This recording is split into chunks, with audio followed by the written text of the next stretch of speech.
जळगाव जिल्हा मध्यवर्ती बँकेतील नोकरी आता नेटवरून नात्यावरून नव्हे, ऑनलाईन पद्धतीने 3 संस्थांच्या माध्यमातून होणार भरती, सहकार विभागाचा आदेश। नाशिक जिल्ह्यात बांगलाण तालुक्यातील कंदाणे येथे फरशी पुलाअभावी वर्दरवासियांचा संपर्क तुटला। विद्यार्थ्यांच्या 4 किलोमीटरचा अतिरिक्त प्रवास, अनेक वर्षापासून मागणी, वर्दरवासियांना पुलांची प्रतीक्षा अद्यापही कायम। नंदुरबारमध्ये प्रवाशांना एसटीत वाटे न फिअर, दिवाळी उत्पन्नाचा यंदा टॉप गिअर। नंदुरबार आगाराने कमावले 3.5 कोटी रुपये, 4ही आगारातून 7 लाख प्रवाशांचा प्रवास। धुळे जिल्ह्यात यंदा डेंग्यूचा डंक अधिक, रुग्णसंख्येत 42% वाढ, पावसाचे पाणी साचले आणि वातावरण बदलामुळे डासांचा प्रादुर्भाव वाढला। अहिल्यानगर शहरात वैद्यकीय महाविद्यालय उभारण्याचा शब्द, विखे पाटील। जिल्हा रुग्णालयातील कॅथलॅबचे लोकार्पण, कामांसाठी 75 कोटी रुपयांचा निधी। जळगाव जिल्ह्यातील पाचोरा येथे स्वबळावरच शिंदसेनेची सत्ता आणणार, आमदार किशोर पाटील यांचा निराधार। नाशिक जिल्ह्यातील येवला तालुक्यात 15,000 शेतकऱ्यांच्या ओकाडे अनुदान वितरणाचा खडंबा, कागदपत्रे अपलोड करण्यात अडचणी। नंदुरबार जिल्ह्यात गेल्या 10 दिवसांपासून असलेले ढगाळ वातावरण शनिवारी निवळले होते। सकाळपासून ऊन पडल्यानंतर ग्रामीण भागातील शेतकरी कामाला लागले होते।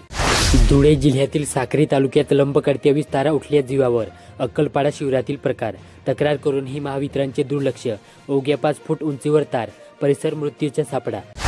अहिल्यानगर जिल्ह्यातील श्रीगोंदा येथे जमिनीचा मोबदला न मिळाल्याने तसेच निकृष्ट दर्जाचे काम होत असल्याचा आरोप करीत DY12 नंबर 4 वरील पाईपलाईनचे काम शनिवारी दिनांक 1 रोजी संतप्त शेतकऱ्यांनी बंद पाडले। जळगाव जिल्ह्यातील चाळीसगाव तालुक्यात पावसाची गुमशान सुरूच असल्याने रब्बीच्या पेरा लांबणीवर पडणार। चाळीसगावात दरवर्षी 25,000 हेक्टरवर लागवड, खरीपाची पिके उभी, मशागत कधी करणार? नाशिक जिल्ह्यात गोणखोणीच अवैध वाहतूक केल्याप्रकरणी 2.25 कोटींचा दंड, 113 वाहनांवर कारवाई, 34 वाहने केली जप्त।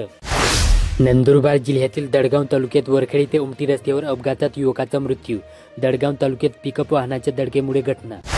धुळे जिल्ह्यात मुख्यमंत्री समृद्ध पंचायतराज अभियानात दिरंगाई, 97 अधिकाऱ्यांवर कारवाई, मुख्यमंत्री समृद्ध पंचायतराज अभियानात केली कुचराई। अहिल्यानगर जिल्ह्यातील नेवासा येथे गोडेगावात कांद्याला 2,200 रुपये दर, भावात 400 रुपयांनी वाढ, सरासरी 1,700 रुपये दर।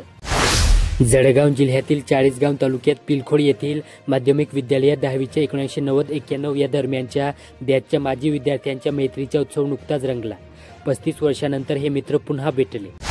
नाशिक जिल्ह्यातील मालेगाव तालुक्यात अतिवृष्टीच्या तडाख्यात सापडले पांढरे सोने, माळमाथ्यावरील 12,000 हेक्टर कापूस पाण्यात, शेतकरी अडचणीत।